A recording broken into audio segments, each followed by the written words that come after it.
বন্ধুগণ আসসালামু আলাইকুম। একটু দেখেন কতটুকু ভালোবাসার পাত্র হলে এমন একটি অবস্থা হয়।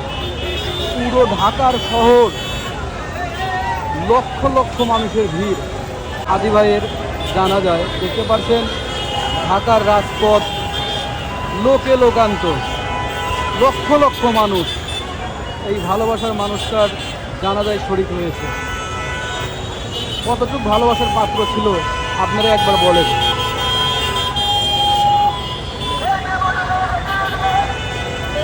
দেখতে পাচ্ছেন লক্ষ লক্ষ মানুষের ভিড়।